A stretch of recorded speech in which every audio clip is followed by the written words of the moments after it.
or Impronto podcast. We've been planning this we've been talking about this for about a year now. And basically back and forth whose responsibility it was going to be to get it going. And I drew the short straw, so it took me. I just sat there on my first live podcast for a while anyway. So anyway, batted it back and forth. To be honest, obviously Chris is really busy with his full-time position and his jiu-jitsu gym as well, which I'm sure we'll talk about. I've been quite busy with things. So basically we talked about it about a week or 2 weeks ago, because I haven't actually spoken to Chris in person for about 7 years. And I haven't actually spoken to you even like this for probably about 3 or 4 years. And so even though, I consider you one of my closest friends, we don't spend a lot of time together. So it's interesting we're back together. So anyway, essentially we got it together. And for some reason I was like, right, well, how are we going to get this going? I looked at Spotify and, how would we get it going? And I thought, well, maybe Facebook just to make a start. And then Chris had, rightly said, not everybody's on Facebook. So I was like, well, hang on, what about YouTube? So obviously, YouTube channel. Like, I've got a YouTube channel. Why don't we just do it this way? So anyway, this is the start of something. Here, when we saw each other the last time, I think the party's over. I think big, thick, dark hair. You've obviously shaved it all down, and we don't need hair. We're beyond hair now. We've transcended it. And so, should I give a bit of background, or for those who are watching? The idea will be as well is that I'll post this basically today, and then hopefully we could get some kind of podcast format going on maybe a bi-weekly basis to start with the idea that we're going to go live. There will be random times around what we can do to go live, but then I'm going to post the podcast hypothetically on, say, a Friday evening at 8 p.m. every 2 weeks, and then we'll just take it from there. So the background for myself is not really more about the podcast. I mean, the idea would be that, so Chris is a black belt in Brazilian Jiu-Jitsu, which is obviously an incredible achievement. There's such a low percentage rate of people who ever get anything close to that. He has his own gym, if I'm pronouncing it correctly, Musashi. Based on Miyamoto Musashi, the great samurai warrior. Just here. And you work full-time with NHS as a psychiatric care nurse, is that correct? It's on team for NHS, so I essentially work in accident and emergency. Good. And obviously you're a full-time father to 2 beautiful children, if I've got the number right. And Helen, obviously, your wife. I was at the wedding. We'll not get into that, but I hope Jamie's doing. Brazilian Jiu-Jitsu. I'm a mental health nurse. I have my own academy on the west coast of Scotland called Musashi Brazilian Jiu-Jitsu. We've been around for coming up on 3 years now. It's a small team with big hearts, quite ferocious. Within the first 1.5 to 2 years, we did very well at the Scottish Cup of Brazilian Jiu-Jitsu. We're a gi only academy. I'm a gi player. I did no gi for a long period of time and just started to become a bit disillusioned with it and just stuck with what I loved. And so that's what I've hyper focused on, having a gi only academy. And my team are doing very well for the amount of competitions that we've been in. Came away with best academy overall at the Scottish Cup of Brazilian Jiu-Jitsu. 45 teams were in that. We came away with about 7 or 8 golds altogether, 1 silver and a bronze, and one of our guys won the absolute tournament. So yeah, we're doing good, man, for what we do. I'm not a full-time coach or anything. We train 4 days a week, but we're doing good. But before all that, I played street hockey for Great Britain, and that's where James and I met. We were sponsored by the same supplement company at the same time. Before that, I played ice hockey for a long period of time in my youth, and played ice hockey for Scotland when I was a lot younger. And that's, I kind of transitioned to martial arts when I gave up my hockey career. And so that's been that's kind of where I am right now. But James and I, for people that maybe don't know each other, or don't know us, James and I used to train really hard together when I was getting ready for different tournaments and world championships and whatnot for Great Britain, and I couldn't keep up with them. Training sessions. I think we met in I don't know how long it would have been, 2000 and something. So basically, we're sponsored by the same sports, as Chris has said, same sports supplement company, the same supplement kind of business, not just company brand, but also a business who sold sports nutrition, EZ Sports and Sports Sense with the brand. And yeah, we started to get training together at that time. I was a professional kickboxer, so I was still training and competing in kickboxing, Muay Thai, and K1. And we used to train together at a park. What was that park called? What's the park called in Glasgow? It's still there, isn't it? On it, and we used to run a circuit round and then sprint up the stairs. And you used to just keep going and going and going, and eventually I had legs like Bambi, and had to tap out. Like that's why it was great to train with you all the time, because you always took things to that next level.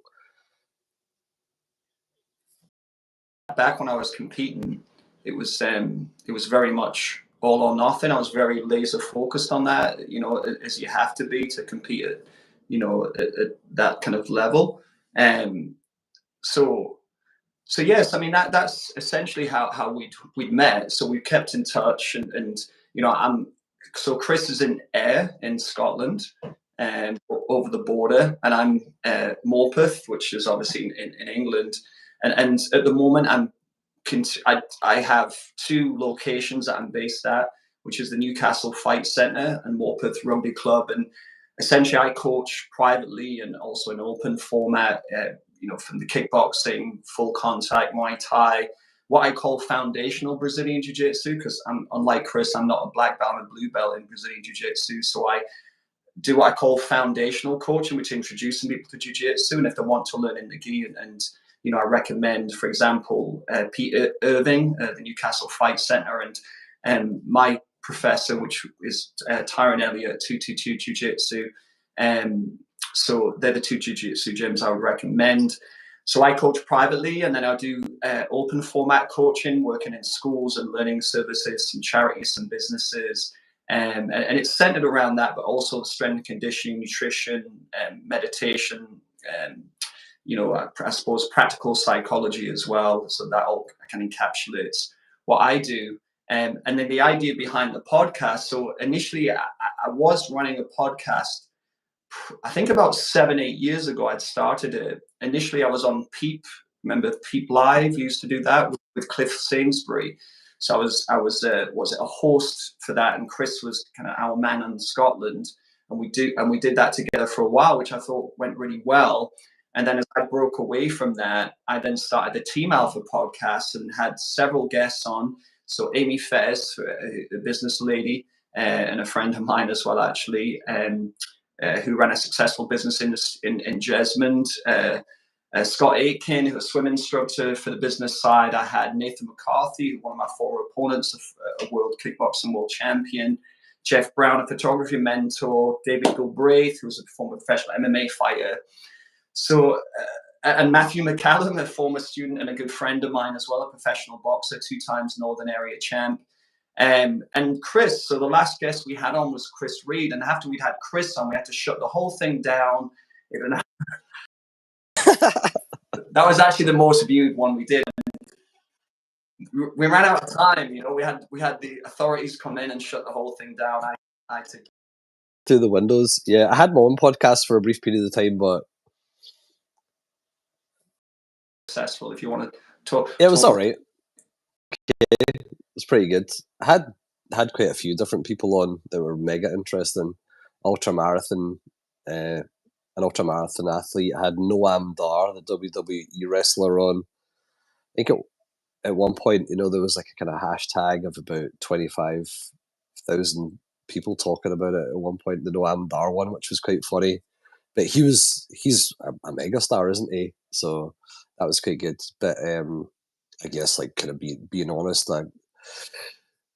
well, I had a lot of kind of family stuff going on at the time, and I just couldn't put everything I wanted to into it. And now's the right time to come back and do it, man. I think we've got a lot of things to talk about. I think like the thing that we both have really in common is we're both coaches, and throughout our whole life we've had incredible coaches. We maybe haven't had some good ones. We've read a lot about sports teams, professional athletes, coaching staff, watched documentaries about it all, and just we're forever we are forever students of progress in athletic performance and development in that respect. Even though we don't have PhDs and any of that kind of stuff, it's stuff we've immersed ourselves in at the highest level at different points in our lives. Like I've played for Great Britain on the kind of world stage, as it were, at one point in front of thousands of people, and been able to look at mindset stuff and hired a sports scientist. And I've kind of been at that level to a certain extent. And you fought in front of thousands of people for world championship titles, and you've been through so much to get to those areas. So I think for anybody that does tune in to watch us chat, I think they're probably going to be looking for a lot of that, to be honest with you, James. I don't know what your thoughts are. Chris, I apologize. No, just the last few seconds, because I should explain that we're running this. We're running this podcast through our phones, and even though I actually had a call, which I've obviously just nullified there, but it actually it was.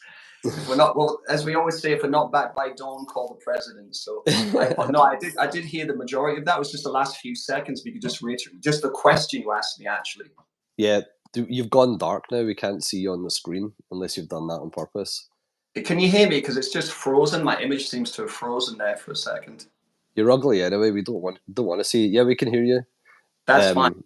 Well, let's just push on then. So, what was the question? And hopefully, my feed will catch up. Okay, cool. So the question for you is, with all of our experience being students to great coaches and maybe not so good ones, playing our preferred sports or martial arts at the at different highest levels, I feel people that do tune in and watch this podcast as it progresses, they'll want to hear what we have to offer as coaches and ex-professional athletes. I think we've maybe got a lot to offer people. And even also, I guess that's the question. I'm going on right now, but what I'm saying is I think topics for people to listen to would be about sport, how we coach, different things we've done to try and progress. What's your thoughts on that? Absolutely, agree 100%. I think I think the format of the podcast, certainly, because my thoughts were that we'd go around about 45 minutes to an hour, something like that. That this initial podcast was a bit of trial and error. Obviously, there's already a technical on the screen, but if you can still hear me, we'll just, like I say, we'll push through. And I think that'll be a case of coming on and maybe having a topic to work off and perhaps having guests on at some point. But yeah, I think making the podcast as value driven as possible in regards to the listeners, so that they could potentially listen to this, for those who do, and go away with something from it. And I think the coaching aspect is certainly a big part of that, because as you say, we both, I think I've been training now for 35, 36 years. I've had various coaches over that time, as you have, and also not just coaches but mentors as well. People that have offered something to me, whether they be students or people that I bumped into, or or people that have had knowledge on another subject that I've been able to draw something from.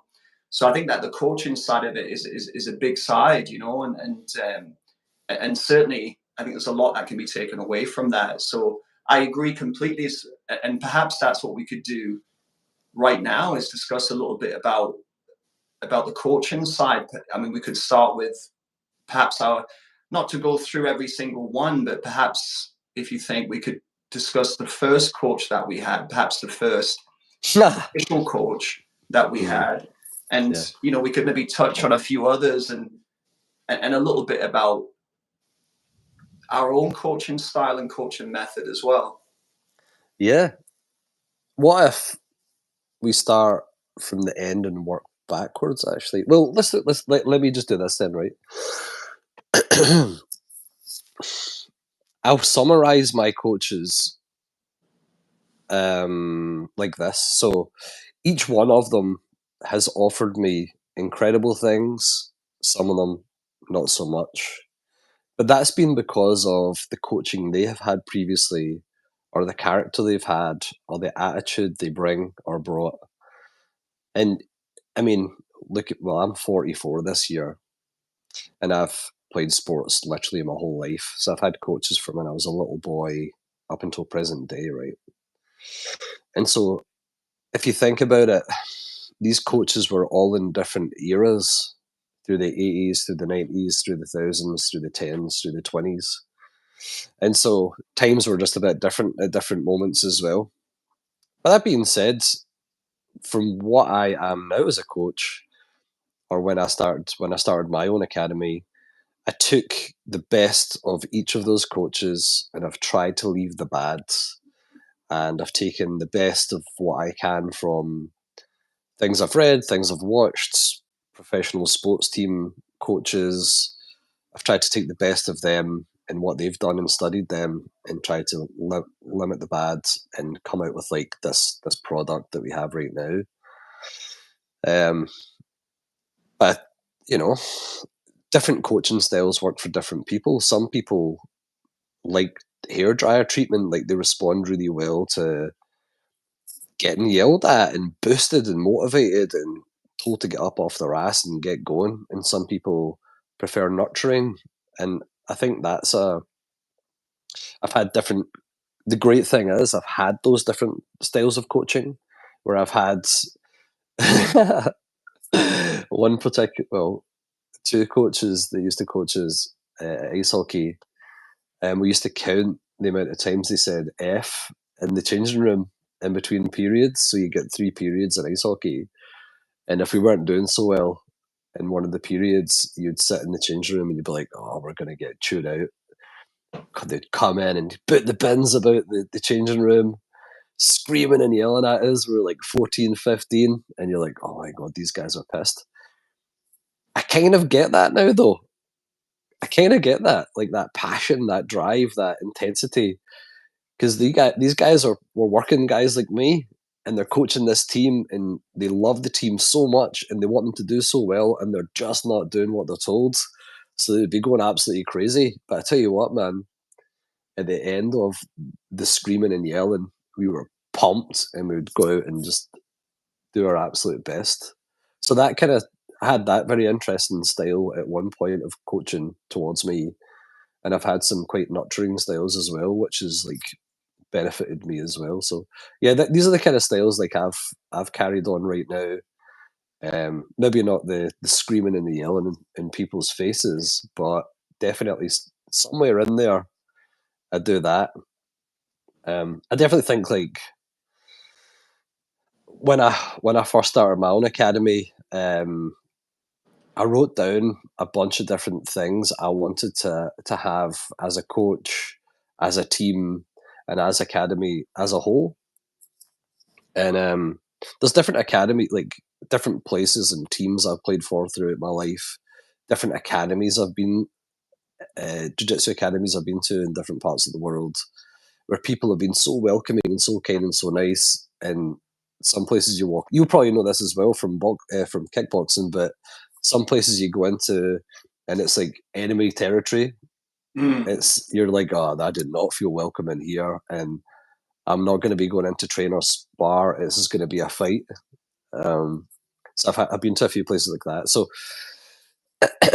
the kind of main kind of takeaway points I can give for the style that I've taken for me as a coach, the academy that I have, and the students I have, and this it's kind of what I've built over like 3 years. Is it all kind of starts with character. Character begins with humility and discipline. And even after you've won something or done really, really well, I want you to clean the place. I want you to sweep the floors. I want you to, I'm up the mat, so I like to clean up the sweat and blood of my team. I just something cathartic about that. But sweep the place, clean the place. As soon as any brand new person walks into the dojo, we train in a 104-year-old judo dojo. As soon as anyone walks in the place brand new, because we know what it's like walking into a brand new place or starting a brand new sport or walking into a martial arts academy is intimidating. As soon as they walk in, I say to the whole team, hey, this is such and such. This is their first day here. Everybody's stop. It doesn't matter what anybody's doing. Sparring, whatever it is they're doing, they stop and they all make a beeline for that person and they shake their hand and they introduce themselves. And every person that's came into my gym said, like, I've never experienced that before in my life. Like, this is so good. It's so welcoming. And so straight off the bat, people have this feeling that they feel welcome already. And so character, you tend to find like if people have good character and they're a good human, they're better to teach. And so if you create that within a team straight away, that there's no egos, the best guy in the room is going to be sweeping the place and emptying the bins. And the young guns that have just came in are like, man, that guy just won gold last week and he's like cleaning the place. That's the kind of way to do it. The kind of next part. Sorry, man, go. Please, no. I'll just interject that. 1000% agree with what you specifically said there. Now, part of this may be my own idiosyncrasies, but for example, it's important to me to keep I mop the gym, I'll clean it, mate. I'll go and mop out the toilets at the front. Yeah. Part of that is because if I'm coaching, part of that is that's for me initially, right? Essentially, or most importantly, it's for myself. I have to do that for myself. An area that I'm in has to be not pristine, but it has to be orderly. It has to be correct. It has to be. It has to be right for me. It's important out of respect for the person. So, for example, at the fight center, it's important that it looks good for Pete Irving. It's his gym. I want it respected, and when I'm in there, I want it to be respectful of it. Yep. And for the people that are going in there as well, I just think it gives off a better energy, and it is a character thing. It's important to me. And I've done that before, where say I've just got back from the States fighting for a genuine, world title, albeit the IKF world title. And I'll, when I'm back in the gym, I'm going to be the first one that'll be either sweeping the floor or cleaning it, because why wouldn't you do that? Because it reeks of an arrogance if you're not prepared. Now, there are times, obviously, you're going in, you're training, you're fully locked in, etc. I get that. But exactly what you said, humility and character, it exudes that, Just to dovetail into that, I guess this is like for me, this is the main part of what an athlete is and what they should be. And you can see it with some professional sports athletes where they're given so much of themselves away to sign autographs and see the fans, and because why would you want to be a fan of an arrogant loser?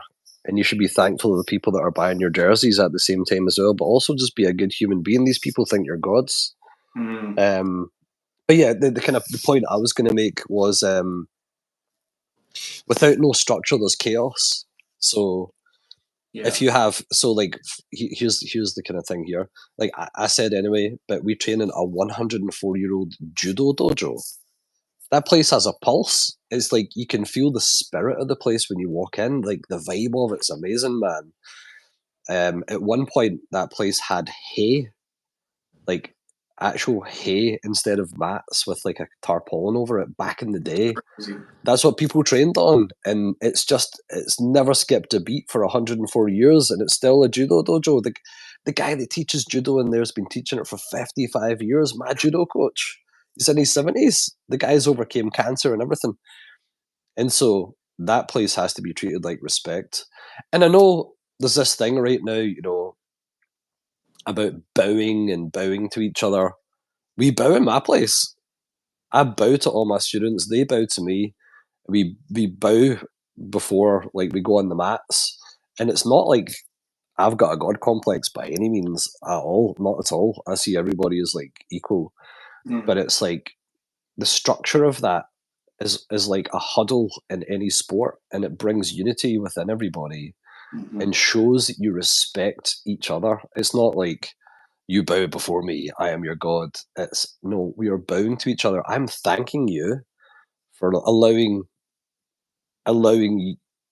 myself to teach you, and you're thanking me for teaching you this wonderful art, and we're thanking the place for it being here, because everything's just so easily bought now. You can buy anything off Amazon you want whenever you want it, and things just get discarded so quickly. You can't really take the spirit of that place away, and it can't be bought. It can only ever be respected. So yeah, the character side of things I've built from the start. We bow, we clean, we respect the place. Everybody picks up all their rubbish. Yeah, the odd water bottle gets left now and again. Sometimes the place is busy. But yeah, that's the kind of main part of it for me. The kind of next one I definitely said was, whenever you're on top, always keep trying to progress and adapt. Never just rest on your laurels that you're doing good. Always look for like 4 steps ahead, 5 steps ahead of how you're going to make things better for the team, how you're going to make things better for you as a coach, how you can keep progression moving. And also having a purpose, like, why am I a coach? Why are you coming to learn Brazilian Jiu Jitsu? Everybody should know exactly why they're doing that thing. And for me, I love Brazilian Jiu Jitsu. I love unity. I love seeing progress even more than ever. Like starting off with just like a brand new team and building it up from absolutely zero to where it is now, where you come in on a Sunday night and there's like savages everywhere, like gentle savages that are just really, really good at their martial art, also really good human beings. And they've said as well, like in private messages to me in private conversations, how, and it sounds cliche, that Brazilian Jiu Jitsu has changed their life. It's made them a better person in other areas of their life, better in their relationships, better at work, better at problem solving. And so that has, what was my purpose originally is reinforced my purpose more so than ever. Um, you know, Yeah, I think every human needs to have a personal purpose, if you get me. Sorry, go James. no, 100%. Just picking on what you said there with the bowing side, but at the same time,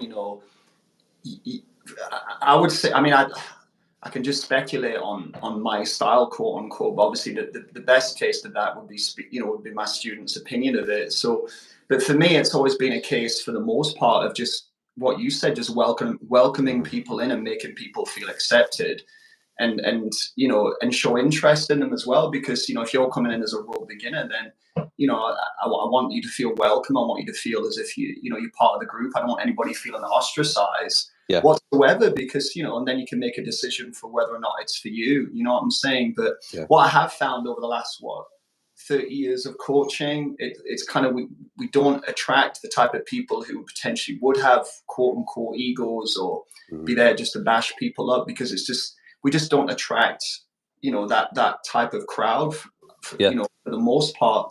But I also think that there is a natural, for want of a better word, a structured, like a hierarchy of competence and experience, and that's to be respected. Where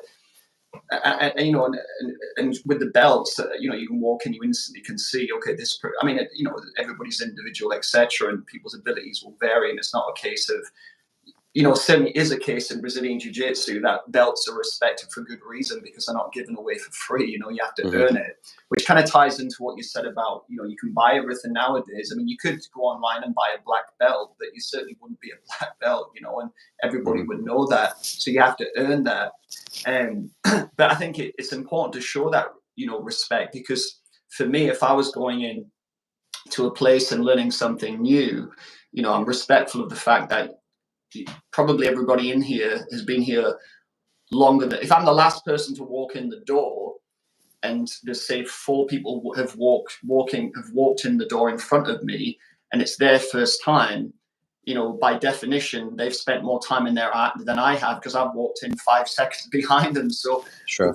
the point is that, if I get into a gym, I'm going to think, well, everybody's most likely been here longer than me, so therefore I'm going to defer to them as I start to get a read of people's abilities, and obviously be respectful to everybody. But you have to have that. You have to have that instant respect for somebody who's teaching you something, because if you don't, it's not just arrogance, it's stupidity, because you're never going to learn. Do you know what I mean? It's but yeah, I think for example, I started a new class, or fairly recent class, in Morpeth, which is when I first started coaching. So the first class I ever went to was Berwick Muay Thai, which is obviously in Berwick-upon-Tweed. And that was when I was 14, 15, I think, when I was 15, perhaps, when I started. Yeah, I think I started weight training at 14, and then Muay Thai at 15. And, that was the first gym that I'd walked into. Where am I going with this? I don't actually know. And at that time, we had there was 4 or 5 different coaches. And I suppose, following that train of thought, that the mindset of those coaches was very much, and this was back in, when would this have been? The 90s? Would it have been? Yeah, of course it would have been the 90s, like the mid-90s. And the idea then, or early to mid-90s actually, and the idea then was let's just see how tough these people are who are coming in. And if they're tough enough, they'll stay, and they'll probably fight and compete for us. So the first day I went in, when I was 15, I went in, and basically I was sparring one of the instructors, Sean. I'll not give his second name, and he'd probably just laugh it off now, as I would. And he, just before we're about to spar, he said, right, you can use knees in sparring tonight. Bear in mind, I was a 15-year-old kid. I'd never, trained in martial arts before, even though I like to think I trained in martial arts after watching Karate Kid for the first time, but that's another story. And he just proceeded to just basically beat me up and knee me in the face, and perhaps not broken, but badly bloodied my nose. And I was absolutely mortified and a little bit terrified, actually, that in my first day of sparring, the instructor had basically just gotten at me full belt, pretty much, beat me up. And then, I walked out thinking, hang on, is this what it's all about? And I actually hated going to the club, because I was going to get beaten up every single time, if not by that particular person, then by one of the other guys training there, because it's just what's it called? I don't know, dog eat dog or something. Just everybody was fighting to try and, I suppose, impress. It was very ego driven. That's what some gyms were like, or maybe still are. And I hated going. I was terrified to go, but I wouldn't quit. So I just kept going. And I can remember finishing school at 3:30, sitting in a bus station, just eating sweets or whatever, because I was like a kid. And then going to the club, getting beat up, and just going back week after week after week after week. Now, I'm not saying for one second that is a terrible way, in my opinion, to coach people. It's a terrible way to treat students. It's a terrible way to learn. And there was one particular kid who was he came from an amateur boxing school just over the border. And he used to beat me up every single week for weeks and weeks and weeks and weeks. And we didn't have there was no belts or anything like that, or any kind of way of kind of denominating who was better than who. You just kind of knew by sparring. That's kind of how it worked. And we didn't have a boxing ring. We just had benches. So we had the old school benches, like old school as in literally school. Yeah. Schools, yeah. And they would be put together as a boxing ring. And I can just remember being told to spar with this kid. And I just remember putting my head down, closing my eyes, and throwing my right hand, and then looking up and seeing him kind of laid out on the bench, and thinking, right, let's go. I must be getting better now. I must be improving. But I mean, for me, that is very much an ego-driven, establishment, and not really something, and certainly not something I would ever, connect to. I think there was times where if people were competing, kind of, it gets more serious. Yeah. But people were always, always welcomed, and nobody was ever, mistreated. In fact, just the opposite. And I think that just encourages more people to want to come and want to learn, Yeah, man. I think, I've trained in gyms, because I did Thai boxing and kickboxing and stuff, but I've trained in some places that it's like just gym wars all the goddamn time. And I think from like, let's look at it from even like a business point of view. Everybody just kept leaving, Yeah. but the coaches would Wonder never be why. smart. Yeah, the coaches would never be smart enough to go, maybe I should do things a little bit differently. But then you got to look at those types of coaches because they're people that have never adapted. They're people that were maybe taught that way, or they think that way is the right way, and they've never looked at any other coach ever and think, well, this is just the way it is, and this is the way it's going to be, and you've got to get beaten up to get tougher. Look, there is something in that, but in a controlled way. Like for wrestling, judo, Brazilian jiu-jitsu, to get any kind of combat sport, you got to throw yourself in the fire into pressure to get better. It's just the way it is. You got to be pressure tested in the right way, though, not getting smashed and bullied to the point where people are injured and hurt and they can't come back. So I think that kind of ties in with this as well. I guess like humans in general seek personal purpose in whatever it may be. And I think like we're always motivated by some kind of purpose and drive towards being good at something. People will say they're not, but they're bored human beings that are just watching Netflix, watching the football, screaming at the telly. But if you get someone into some type of hobby that they kind of enjoy, that's why so many people are into like high rocks and CrossFit and Olympic lifting now. They've found their thing, which is a purpose. Whereas before, purposes were a little bit not quite as limited, but there's just more things than ever to have a purpose in.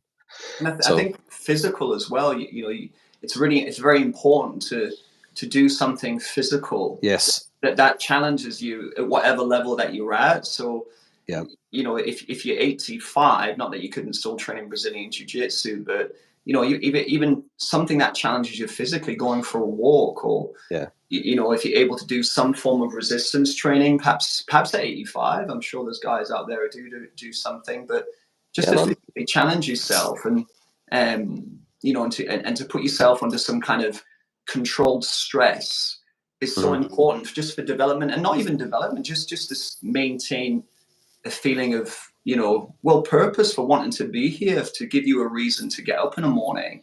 Mhm. Things can just become so mundane and just pedestrian, and then that's really demotivating and demoralizing more so, I'd say.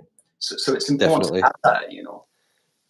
yeah. And I guess that's part of being like a coach as well. With anything that you're doing, you have to actually push yourself to do it. Yeah. From the physical sense, from the mental sense as well. You can't just coast your way through things. Yeah, I'm trying to think. Yeah, the kind of other stuff.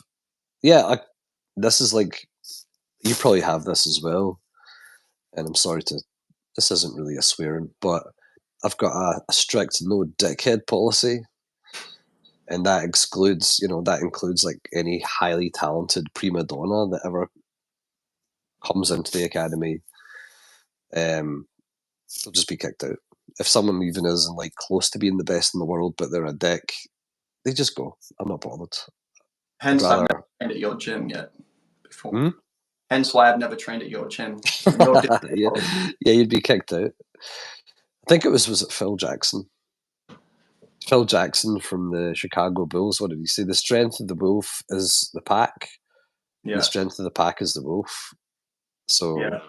that's what you need. So rather than just having like one person that's just a dick, you kind of you want everybody in the team to. Well, from me as well, I want everybody in the team to be a leader in their own way. Particularly my more senior belts, I want them all to be leaders, and I'm teaching them all the time how to lead, how to learn. Hopefully, teaching them how to study. Some of them particularly more than others because they're keen to do that. And if you learn to do all those things, you kind of naturally fall into like a leader category, and I can say, okay, I can't make it in tonight. You take a class, you run the place, and they understand the structure of everything. they understand the structure of everything, the ethos of the place, and they're kind of learning the format of which I'm doing things as well. And it gives them that feeling of responsibility, and I would think as well, for me, it would be that feeling of, I suppose, for want of a better word, I don't know if pride is right, but wanting to do a good job for you, like a care Yes, for you almost, like, and that feeling of, he trusts me, so it gives them a lot of, I would personally say, it's just confidence and care on for you in the academy, and that you've given, that trust you've given them as well. that hit me. Yeah, that hit me there, man. Yeah, definitely. I definitely don't think my team ever want to let me down in any way whatsoever, because they see how much I put into absolutely everything all of the time, and the character that they all have. And I get, recently I was on a vacation somewhere, and I left the responsibility to one of my students, and he did an absolutely incredible job. Kept the structure, kept Right. everything the way it should be, and that's carried on now, which is great. So yeah, I don't think anybody would ever want to kind of let your down if you've built it up to be in a certain way. Have you got any other things that you do? Do you have any rituals actually when you? Because I said like we bow and we, when so like example, like we bow to each other at the start of the class, we bow at the end of class, we even do it like before sparring as well. We keep the structure of that. Bow before you go on the mat. And if I'm teaching something, I'll say, okay, we're going to do this technique now. Everybody got that? Okay, on three, 1, 2, 3, and we all clap as a team. Do you have any kind of rituals like that? We don't. So when you said What about kind of place you running? who are you? Well, the clapping, the 3, 2, 1 clapping, I've experienced that both at the fight center and Ipiatava Jiu-Jitsu, if I'm pronouncing that correctly. I apologize if I butchered that. And 222 Jiu-Jitsu. That seems to be like A jiu-jitsu thing? yeah. Yeah. Just answer your question directly. So I've just started this masterclass in Morpeth because that's where I was going with that thought. Is I initially started coaching in Berwick, and then when I'd moved to Morpeth, I was coaching in Morpeth, did that for a long period. And then the place I was coaching at, the facility had shut down. So then an opportunity came to coach at Anik. So I moved to Anik for, I think, 4 or 5 years coaching. And Jesmond, so I was based there. And then fairly recently, the Anik facility had closed down. So I was fortunate enough to be invited by Pete Irving to base myself at the Newcastle Fight Centre, which was my new location in Jesmond. And then, as I say, I've got a base at the Morpeth Rugby Club, but it's not big enough to run classes. So only for the last couple of months, I'd started a class in Morpeth, which was my original kind of stomping ground, for want of a better word, at St. Aidan's Church. And that's gone really well. I've had a lot of old students come back, like students from 20 plus years ago come back, newer students, brand new students who've never trained before. And we want to know your rituals. Started, we want to know your rituals. Do you sacrifice goats? Do you clap? We we do bow now, because that comes back to from the Chinese kickboxing and training with one of my second striking instructor and coach, Steve Jessup, and we bow because obviously the Chinese kickboxing was heavy influence through kung fu. So the bowing was part of that, and then also the bowing in more like a Muay Thai style, or like a bow. That's something that we used to do. I used to do in the Morpeth class initially, but yes, that's something that I've brought back now. And so I would say that's a ritual. And at the end of the class, it was more one of my students had brought this in, Michael Calder, was basically just kind of fist bumping everybody on the way out, which is something that's more recent, but also on the way out, making sure that I personally say goodbye to everybody. So we've had a new student come in, a young guy, very young guy, is like 15, 16. And it's important that when he says, and it's up to people what they do, but when he says, right, bye, I'm away, every student makes a point of saying bye to him, so he knows that he's recognized. But it's important to me. So even if somebody's in the car park and I miss them, if I miss them, I feel really bad. So I do make sure that I say goodbye and often thank everybody for taking the time to come in, you know? Yeah. Well, I'll tell you what I do, right? Man, this is people that watch this will be like, this is like what he's talking about. But this stuff's so important. It's like it builds like a tribe, man. It builds a big tribe. But at the end of the class, everybody lines up by order of rank because you've earned that. Like the guy at the end could be the guy at the end can be a lawyer, and this is not like demeaning anybody. You know, with the guy at the top that's like whatever, brown, black, whatever, you could be unemployed for whatever reason. So it doesn't really matter like your hierarchy in life, but in the whole, what you've earned, you are, and it's all lined up by rank. I'll say a couple of bits. I'm not like going to be talking forever. I'm just like, hey, thanks very much for coming in, everybody. You all did great. Like, let's bow off. We all bow. I'll just do like we do a big round of applause. Like, give yourselves a clap, and then everybody, I get a half the line, and I get them all just to give each other a hug or a high five or whatever. Everyone daps up. So everybody's, and I say, look, thank everybody for making you better today. And I say that thing every single practice, 4 days a week for the past few years.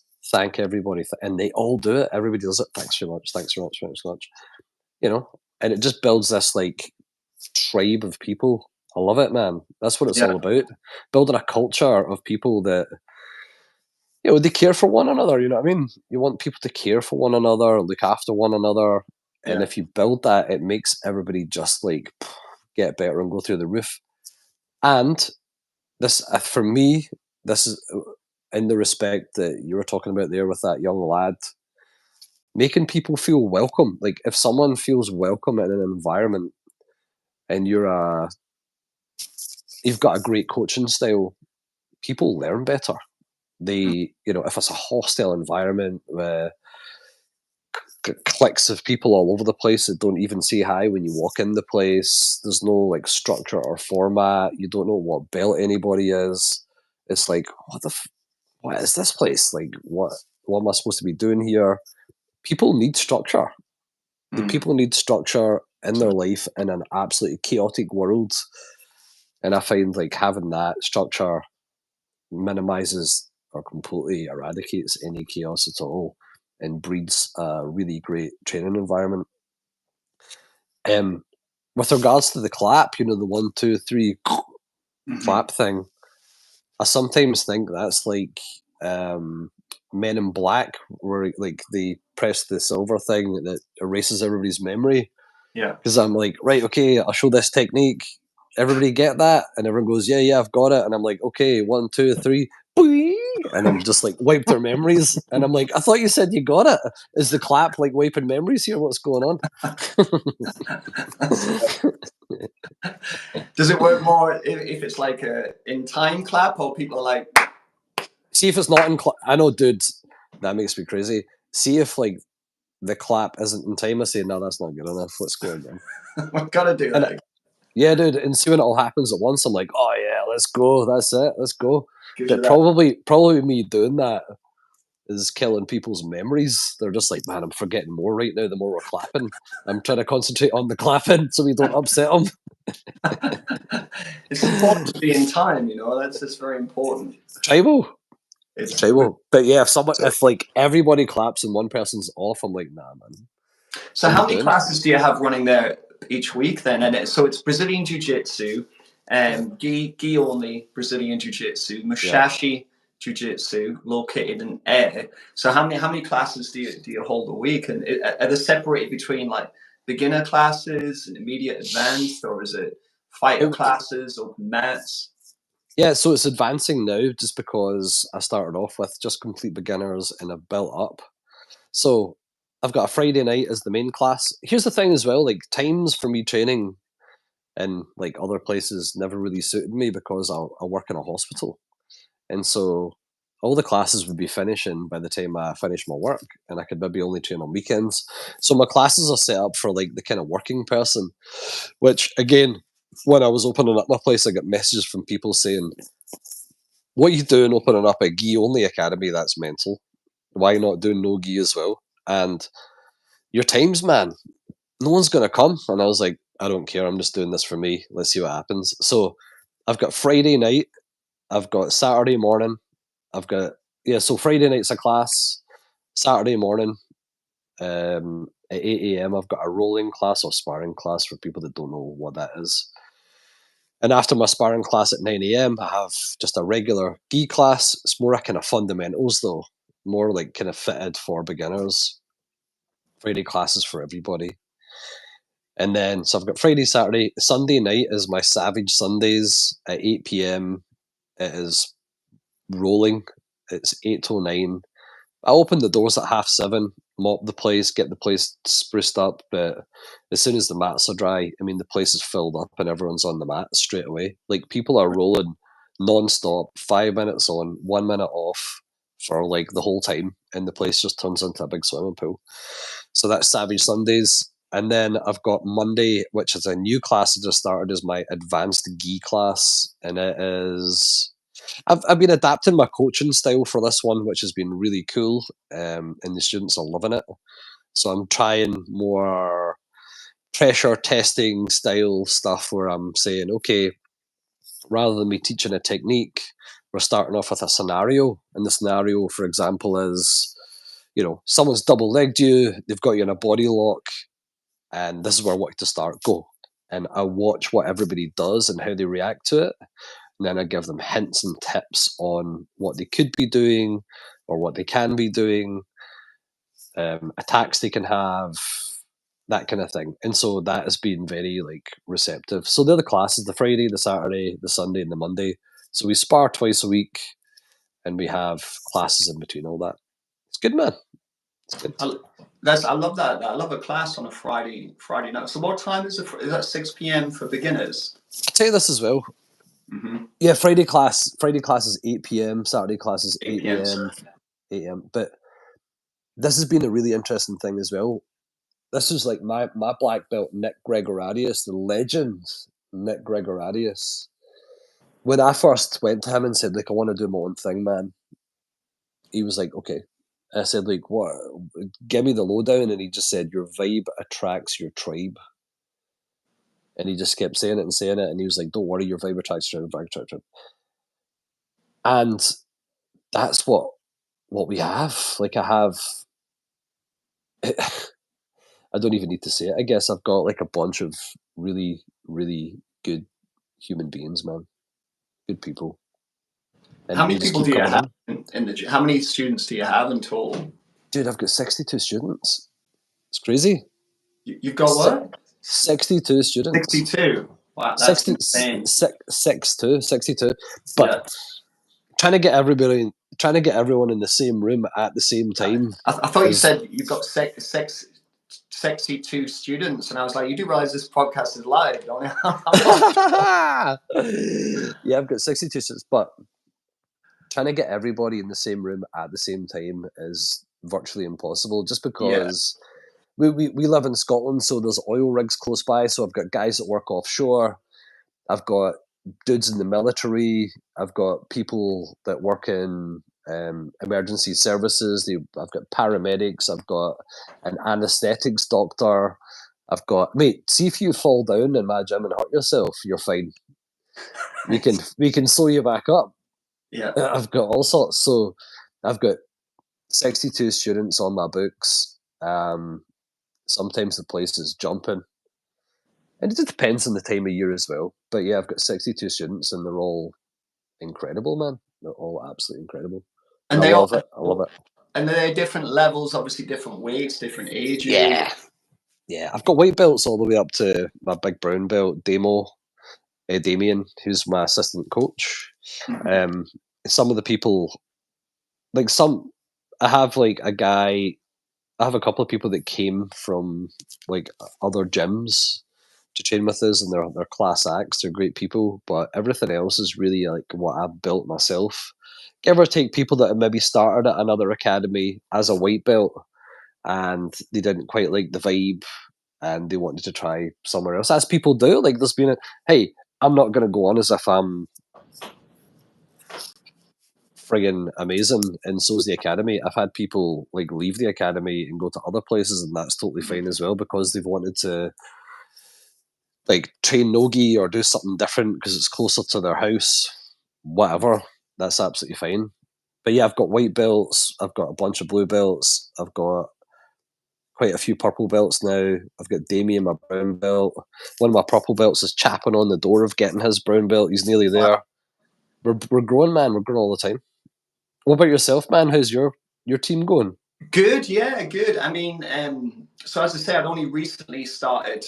I mean, I may have spread myself out a little bit too thin, because at one point I was coaching in Morpeth, Annick, and through in Jesmond. Yeah.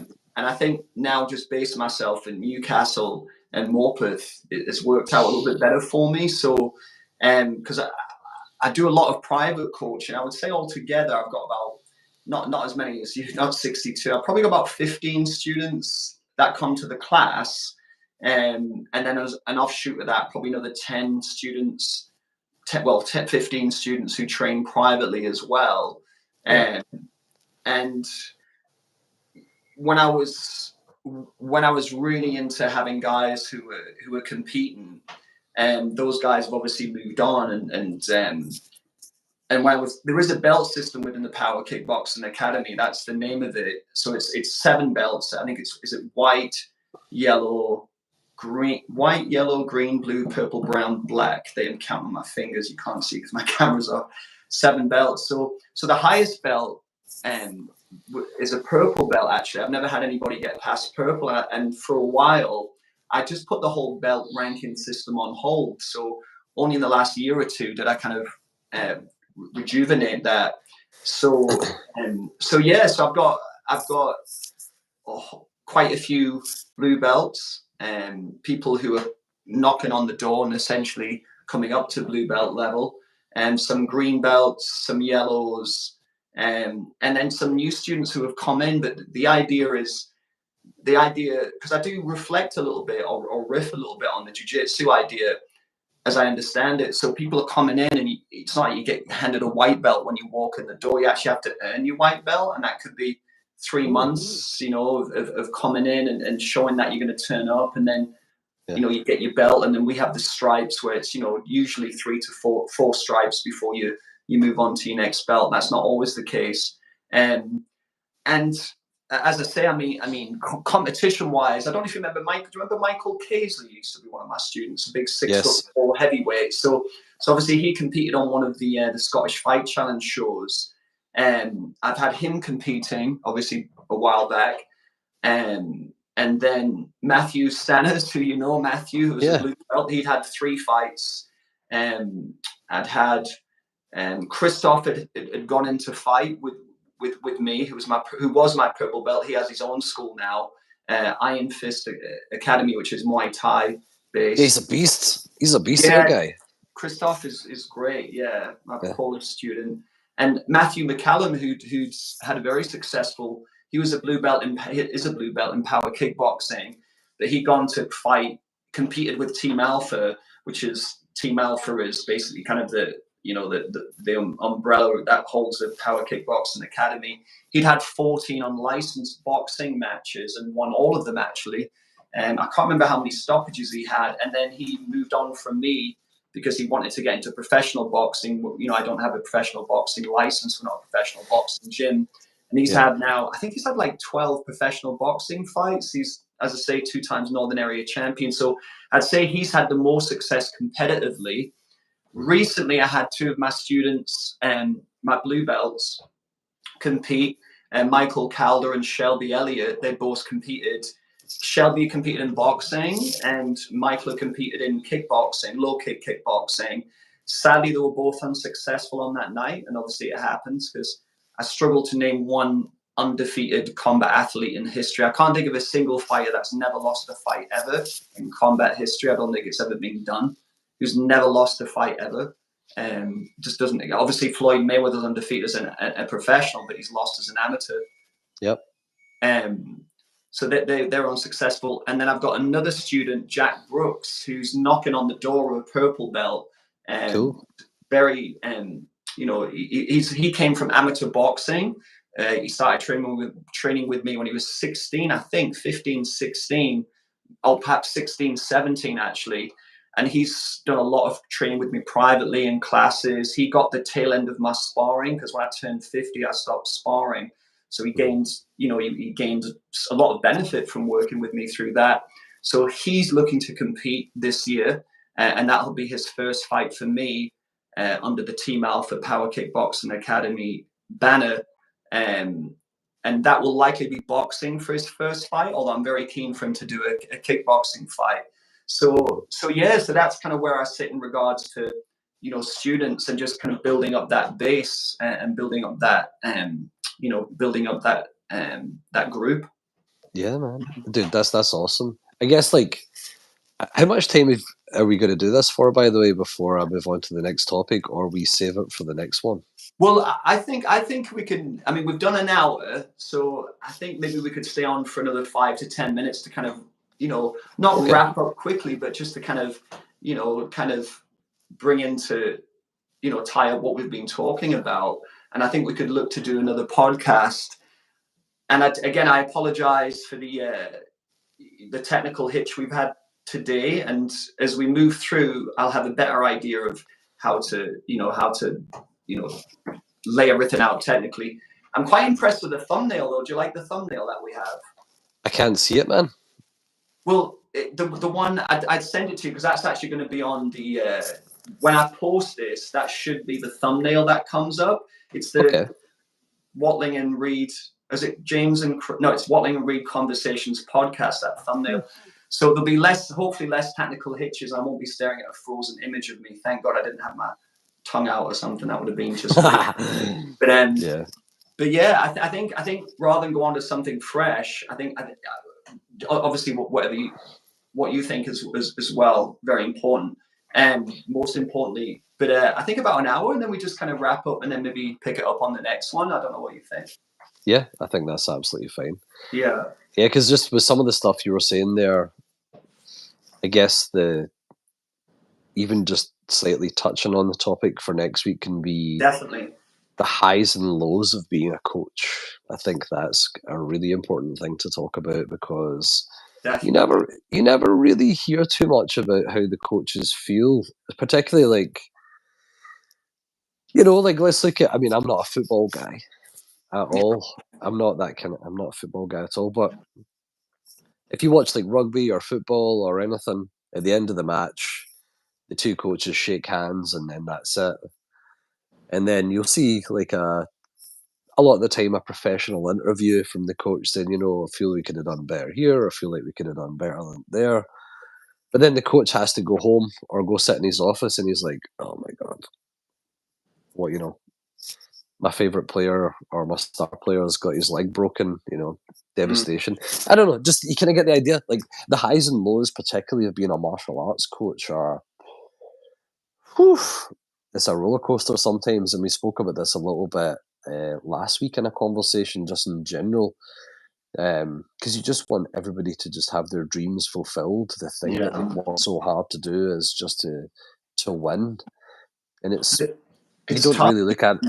It's really tough. Obviously I'm going to speak more towards, the kickboxing side of it because I've not competed in jiu-jitsu. I wanted to, but sadly, I wasn't able to. But yeah, it's very tough, man. Getting punched in the face as hard as somebody can with 10-ounce gloves repeatedly is not easy. It's, and that's taking out the crowd and everything else. It's a really tough sport. It's, it must be a tough watch when you've spent so much time with that person. It's hard, I think it's very hard mentally, physically, psychologically on your nervous system to fight, and I'll be honest with you, just to touch on this, it's like I've only really over the last 6 months maybe started to get an understanding of like how freaking hard it actually is. And I don't, not to go off a tangent, but when I think back, it's like, I can't believe that some of the things that I used to do in regards to training and sparring and just how damaging. And I'm just listening to the Joe Rogan podcast with them, not Jamal Hill, but with them. Oh God, what's he called? He's brilliant. I love him. He fought and lost against Pereira and came back and beat Jamal Hill, if I'm not mistaken. Carly Roundtree. Oh yeah, he's phenomenal. Yeah, he's brilliant. He speaks so well. I'm listening to him, and and he's talking about how obviously with Pereira hit so hard, and just how damaging it is on the body, and that would be something interesting to touch on. Is I suppose the brutality of it, but the just how difficult it is, how physically demanding it is. But of course, that's part of the beauty, isn't it? That's it. It's about putting yourself fully out there and putting yourself up. You're training really, really hard for something, which is a fight, and the other person's doing the exact same, and you're going out there to try and hurt each other. That's what you're going out there to do. That is the complete reality of it. But from a coach's standpoint, you've spent so much time with that person, helping them, guiding them, coaching them, and to see, yeah, absolutely. And you'd be an absolute sociopath if you didn't feel anything. If they weren't doing so well, you'd feel sick to your stomach, which I do. I feel terrible for the person.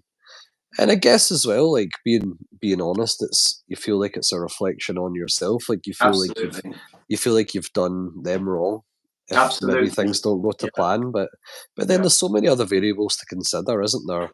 Yeah. How they are on that day, if they're feeling sick that day, they haven't slept properly, and there's lots of other. Sometimes the person is just better, and they come out absolutely flying, and that's just the way it is. But yeah, it's definitely. I think that's going to be a really good topic to talk about next week. Yeah. The mental side of being a coach, because I genuinely believe I'm never ever going to say that I'm a good coach. I don't have that kind of ego at all. But I think I believe if you want to be a good coach, you have to give parts of yourself away. Like physically, mentally, emotionally, sometimes financially as well. But I mean, I guess we're going to go into this next week. But from the small kind of increments, then we can touch on. But with the emotional side of things, the sacrifice you put in has to be unparalleled. Like you can't just dip your toe in and say, "Well, I'm a coach." You have to completely be a part of it all the time, in my opinion. Physically, I feel like I have to be in there sparring all the time. I sparred with a broken collarbone, and I just tucked my arm into my belt because I had people getting ready for matches, so I just tucked my arm into my belt and I was rolling with people with one arm with a broken collarbone, which was mental. Herniated 2 discs in my back weeks ago, and I was supposed to take months off, but I was back rolling within 3 weeks because I've got people fighting, and I want to just be back in there, making sure everyone's cool. So like, and you and I are already guys that have, I said we've taken care of ourselves. Like we're fit dudes for our age, but from a professional sports athlete standpoint, we're out to pasture. That's 100%. The reality. Yeah. We're retired. We're retired old ships, and we're still trying to cut about like young guns. And that's kind of part of it as well. Like you want to still be performing at the highest standard you can, but there's always going to be a bit of a natural decline that happens with age and bits of your body just falling off. So I genuinely used to believe I was immortal, and I would get to a certain age and I would just stop, and I was bomb-proof. And I've learned over the last, again, maybe we can touch on injury as well, actually, on next week. Oh, definitely. It's a hard teacher, isn't it? It is, man. We'll get to all that. We've got some great stuff to talk about in the coming weeks. Injuries and overcoming injuries, the mindset on that, the highs and lows of being a coach. This is going to be good, man. I'm excited. Awesome. Well, look, we'll wrap up there. Just thank you to everybody who's watched live, and there's quite a few people have commented as well. And as we get, as I get more technically aware and astute, we'll be able to answer questions and have, maybe have some interaction there as well. Certainly we can have some, answer questions. So And what we'll do is we'll look to schedule it for next week. I'll promote it for next week. So me and Chris, I'm sure over the next few days, 2 or 3 days, we'll get together in regards to setting a day and time for next week. I'm actually going to, there's 2 buttons I can press. There's an X button, which I assume stops the cast, so I can then post it. But I've got a feeling if I press the X, it'll just wipe everything out. So I'm going to try and press the arrow button. All these, you can tell I'm an amateur. I'm gonna come back in like a week, and you're still gonna be on this like same feed. I'll be like just this. Like what I do. My finger pressing towards the camera. So I'm gonna try the arrow key. It might not knock it off straight away. So just if you're just happy to stay where you are for a few seconds, I'll try and post it, and obviously I'll send you a message to say thank you and catch up, see what you thought. We'll put this out now on I was going to say on Facebook, on YouTube, and then we'll look to put something on social media to announce for next week. So thank you to everybody who's watched, who's commented, who's liked. Obviously, a big thank you to Chris for giving up his time as well today, and obviously it's our podcast, so we'll be back again in a week, and I hope everybody enjoyed it. Great. Take care of yourselves. Take care of each other. Take care. Let's hope it goes off. Oh, here we go. I'm going to do this.